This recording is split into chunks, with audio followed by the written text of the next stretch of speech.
Tunaendelea na somo letu na najua kuna baadhi ya watu bado hawajajua hili somo linaelekea wapi. Hii kozi ni ndefu sio fupi, na lengo hasa ni kucontrol programming, kwa professional katika upande wa kutengeneza programu mbalimbali. Tumeanza na hii Scratch no code. Lengo ni kukupa tu baadhi ya misamiati na dhana ambazo zinatumika katika upande wa programming. Lakini tukimaliza tutaelekea katika programming yenyewe ambapo tutasoma language au lugha ya C. Na tukitoka hapo tutaelekea kwenye Python na lugha mbalimbali. Kifupi tutasoma lugha mbalimbali, ila sisi tunalenga sio limradi kujua lugha kibao. No, tutasoma tukifika lugha fulani tutakaa kwa muda ili tuicontrol afu ndo tuingie lugha nyingine. Yaani kuna kipindi tutahama syllabus ya CS50 ili tuicontrol lugha ili tusonge mbele. Yaani sio tenda hivyo. Lakini muda wote tunafuata syllabus yao. Twende. Leo tutafanya nini? Leo tutachukua kitu hiki hapa. Namna gani katika programu hii ya Scratch naweza kuandika au kuanza kuongea neno. Nataka niseme habari yako Tanzania. Kwa mfano, nataka niseme hivyo. Kwa hiyo tutaanza kutengeneza programu ya mwanzo kabisa kupitia au katika hii programu ya Scratch. Nini kinahitajika? Tumesema tuna tatizo. Tumesema kazi yako ni kusolve matatizo. Okay, tatizo letu ni kwamba tunataka tutengeneze programu ambayo itakuwa na uwezo wa kusema habari yako Tanzania. Hilo ni tatizo. Kwa nini kinahitajika? Kinahitajika tuandae algorithm ambayo itatumika kwenye kazi hiyo. Tumesoma algorithm ndio nini. Kama ushaanza kusahau, tazama ile video hii. Pitia masomo ambayo yamepita ili uimarike.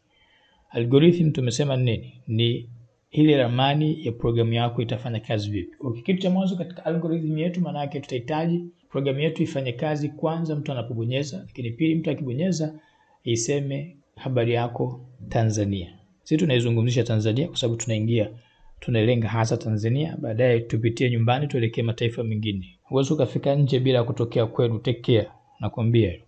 Okay, twende. Kwa nini cha mwanzo tutahitaji tukio linafanyika muda gani? Kwa mtu anapobonyeza. Kwa kwanza tutahitaji mtu anapobonyeza one click. Kwa njoo hapa, bonyeza event, chagua kitu kinaitwa one click. Ambapo hapa tunakusudia nini? Tunakusudia mtu anapobonyeza hiki kidude. Angalia, unaruhusiwa kuikuza ile dude kwa kubonyeza control na kukuza. Kwa unakuza ukubwa wa kidude ili ukione kama unaona ukiwa ni vizuri. Kwa mimi nitakikuza hapa kwa sababu watu wanatumia simu. Nimechukua kitu kinaitwa one click. Yaani mtu akibonyeza hiki kidude hiki. One kidude hiki kitakapobonyezwa huyu kiumbe aseme habari yako Tanzania. Kwa kutoka hapo nitakuja kwenye looks ambapo tumesema hapa kuna mambo ya kusema vitu kama hivi. Kwa nitasema hello, ichukue iweke hapa, unganisha. Hii program inakuzuia kukosea kwa sababu kama utachukua kitu ambacho kipo kinyume kitakubali kukaa hapa. Yaani kwa mfano mimi nikija labda katika operator au kwa mfano nikachukua hii, siwezi nikaiweka hapa, yani inakataa. Umeona? Kwa mfano nikija nikiweka hapa itakubali, lakini nikiweka hapa inaweza itakubali hapa. Kwa maana yake ni program yani yenyewe inakulinda kukosea. Kuondosha kitu ambacho kihitaji irejesha kule ulipokichukua. Mfano kama sikitaji nitakirejesha huko, na kama sikitaji nitakirejesha huko. Okay, tutarudisha tena event. Nitachukua one click hii, alafu nitakuja hapa, nitachukua kwenye looks, nitamwambia nataka kitu kinaitwa say. Kwa nitaweka hapa, nitaambia habari yako Tanzania. Habari yako Tanzania. Kwa nikibonyeza hapa au nikibonyeza huku utakuta anasema habari yako Tanzania. Umeona? Kwa programu yetu tayari tumeweza kuitengeneza na tatizo hilo la mwanzo limeisha. Tuachane na hii ni ndogo zaidi. Njoo kwenye program nyingine. Nataka tutengeneze nini? Sasa hivi nataka tufanye hivi. Tutengeneze program ambayo itatuuliza jina. Baada ya kutuuliza jina, itukaribishe, tukwambie karibu sana Mr. fulani. Njoo tuangalie. Kwa kama kawaida, event ni kwamba one click. Na of course unaruhusiwa kuweka kitu chochote kwa sababu una uwezo pia kusema one space, one kitu chochote kimebonyezwa kama space, kama sijui nini, umeona? Kitu chochote namba 2, namba 3, namba 2, namba 3, hii ni keyboard yako. Ila sisi tutatumia hii mtu akibonyeza hapa. Kwa nini tufanyaje? Mtu akibonyeza uje ujumbe ambao utamuuliza jina lako nani. Baada ya hapo umkaribishe, umwambie karibu kupitia jina lake ambalo umeliandika. Kwa hivyo tutasoma kitu kinaitwa variable, pia tutachukua variable tutakuja tukione. Ili kupata kitu ambacho kitakuwa na uwezo wa kuuliza swali, njoo kwenye sensing. Hapa chagua ask. Ask hapa, ilete hapa. Kwa hapa nimwambia ask, yani uliza. What is your name? Mimi nitaandika Kiswahili, mimi ni Mswahili. Sisi wazungu. Kwa jina lako ni nani? Au jina lako nani? Jina lako nani? Tumeandika hivyo. Maana yake mtu akibonyeza hapa ili swali litakuja. Of course ipoje. unapouliza madamu inahitaji jina, kwa maana itamfungulia mtumiaji sehemu ya kuandika jina ili ilichukue lile jina. Ile sehemu inaofungua inaitwa input. Kwa katika input ataandika jina lake. Kwa njoo tuangalie. Nita click, utakuta kamuuliza jina lako nani? Umeona jina? Utaandika labda NK. Nikimwambia okay, jibu limeseviwa. Limeseviwa wapi? Limeseviwa kwenye kitu kinaitwa answer. Hapa katika jina lako nani kuna kitu kinaitwa answer. Hii ni variable. Ndio nini? Yaani ni sehemu ambapo input inapoingiza kitu data zake zinahifadhiwa hapa. Tunaita variable. Hii variable tunaweza kuitumia baadaye kuendeleza kazi fulani tunayohitaji. Kwa mfano kwa sasa hivi nataka tutumie kitu ambacho kitatuambia bwana karibu fulani. Umenipata? Lakini hapa uwezo kaiweka, umeona? Uwezo kaiweka. Na kama utaiweka hapa maana yake itatoka hiyo itakaa jina hii. Na mimi sitaki, nataka ile jina liwepo na ile jibu liwepo. Nimwambie bwana karibu fulani. Kwa hapa nitatumia nini? Haraka haraka utasema tutatumia kitu kinaitwa say. Kwa hapa nitaambia say. Nitaambia labda nataka niseme karibu. Nataka niseme karibu fulani. Karibu fulani. Nikija hapa nikaika hii hapa itakuwa hivi. Jina lako ni nani? Jina likiandikwa nikimwambia say hapa maana yake atataja hilo jina. Nikiandika hapa labda NK ataniambia tu NK. NK haijasema karibu. Nataka iseme karibu. Okay. Jibu la haraka mwingine ataniambia okay. Kwa nini tusifanye hivi? Tuchukue say nyingine hapa tuiweke. Tuiweke say. Tuiweke hapa. Kwa maana hapa nitakuwa na say ngapi? 2. Nitakwambia hapa karibu kisha NK. Tubonyeze. Jina lako nani? Nitaandika NK. Nikimwambia okay, ataniambia NK. Ngeta ananiambia mbona hapa neno karibu halijaja? Neno karibu limekuja isipokuwa speed iliyotumika hapa ni kali, wewe hujahisi. Kwa hiyo nini tutafanya? Weka wait. Tumesema kuna kitu kinaitwa wait. Kwa hapa njoo toa hii. Hii toe. Achanisha hizo zote unaweza kuachanisha. Hii mimi nitaitoa. Nitaichukua hii. Nitaiweka hapa. Kwa maana yake atasema hivi, karibu. Kisha atasubiri kwa sekunde kadhaa, kisha atakuja atasema jina husika. Njoo tuangalie, tambia play. Jina lako nani? Tambia NK, tambia okay. Atanambia karibu kisha NK. Tufanye dakika moja. Okay, kwa sababu dakika mbili nyingi sana. Tambia tena jina lako nani? Tambia NK. Atanambia karibu NK. Umeona? Program imetimia, si ndio? Nzuri sana. Ila katika somo la algorithm tumesoma kinachozingatiwa hasa ni programu yako imepitia, yani imetumia njia nzuri katika kodi zake katika kupata jibu. Ina maana ni gani? Ina maana hivi, hapa sisi tumeandika vizuri lakini kuna kasoro. Kasoro ni kwamba mtu anapoandika jina lake anaambiwa kwanza karibu kisha baadaye ndio inataja jina. Kwa kitu ambacho kitakuwa akiingia akilini. Kikawaida mtu unapomwambia karibu na mwambia moja kwa moja karibu fulani, si ndio?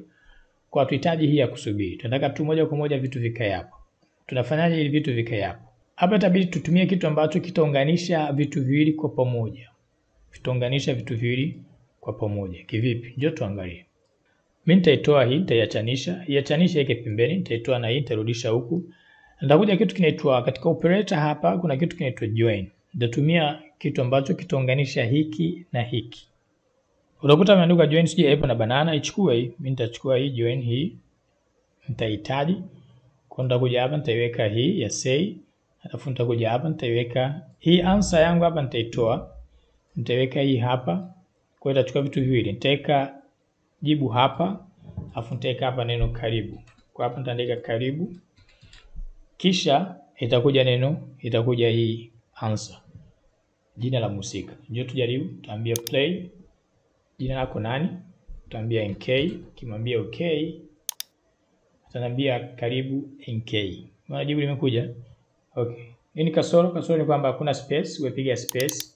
Sababu tumesema kompyuta kila ambacho tunakifanya kwenye kompyuta lazima ukige maelezo. Yaani kompyuta inahitaji maelezo ya kila kitu. Kwa hapa hamna space, wewe mwenyewe hujaweka space. Bonyeza. Sasa hivi nikiandika tena NK, ataniambia karibu NK. Utakuta kuna space. Okay. Tunaweza kufanya kitu kingine zaidi hiko, ya. Badala ya kusema hivi unaonaje tukimwambia azungumze jina letu? Kumwambia labda karibu NK azungumze. Tuambie hivi, zungumza. Ili kuongeza kitu chochote ambacho hapa hakipo, kwa sababu tunataka tumie kuzungumza kwa ni jambo la speak. Ambapo hapa hamna kitu kinaitwa speak. Katika sehemu zote ukitembea ukuti kitu kinaitwa speak. Kwa njoo tuangalie utaipata wapi speak. Njoo hapa mwambie okay. Hapa tafuta text to speech hapa. Atakuletea hiki kidude kipya kitakuwa hapa kwa ni text to speak. Kichukue kieke hapa. Kwa maana hapa mimi itakuwa hivi. Nitatumia kama kawaida hii join, nitaiweka hapa. Kwa hapa nitakuwa na vitu viwili. Badala ya say, hii say nitaitoa.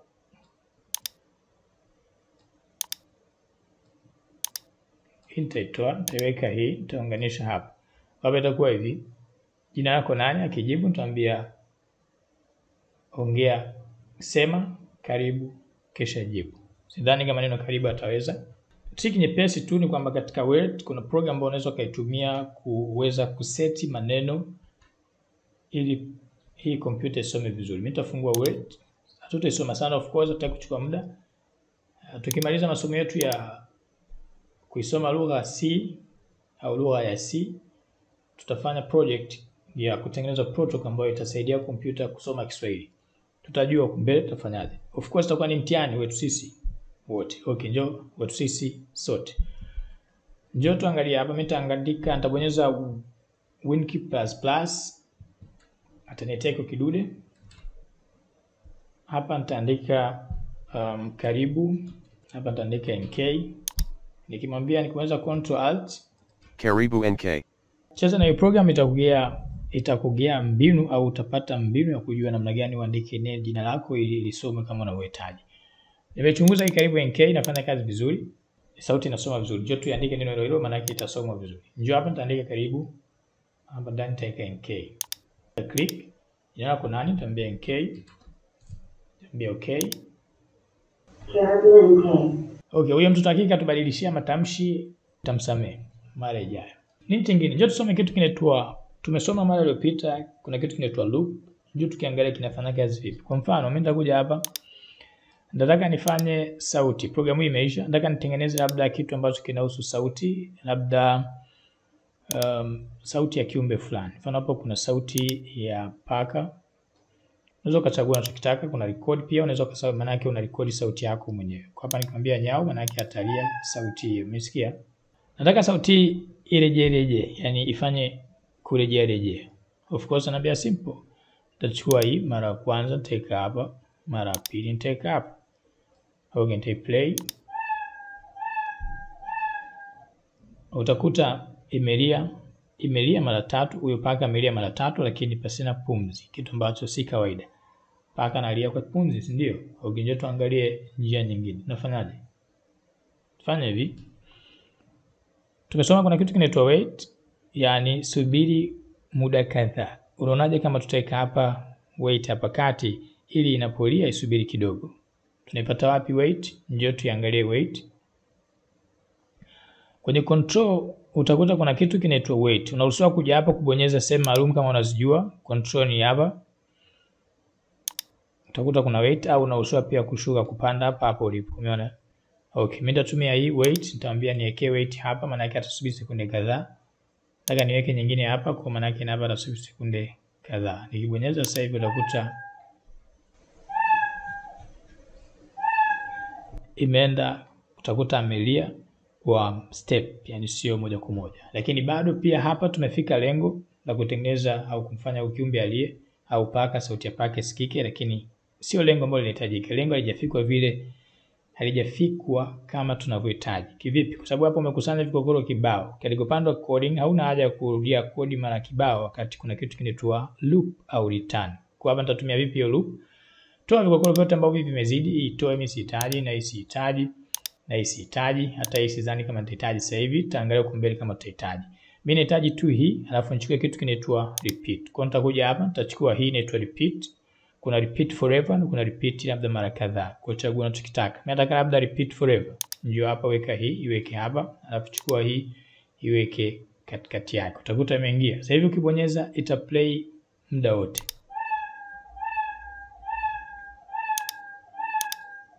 hii haina mwisho wa kuplay. Okay. Analia kwa haraka sana, nitaweka wait kama kawaida unaruhusiwa kuweka hapo wait. Ina maana gani? Ina maana hivi, mtu anapobonyeza hapa au anapobonyeza hapa, italia hii sauti, kisha itasubiri kidogo. Baada hapo hii kodi itafanywa tena, yani itarejelewa tena. Kwa maana italia tena, kisha itasubiri, itaplaywa tena. Kwa maana italia tena, kisha itasubiri daima milele. Njoo tuangalie.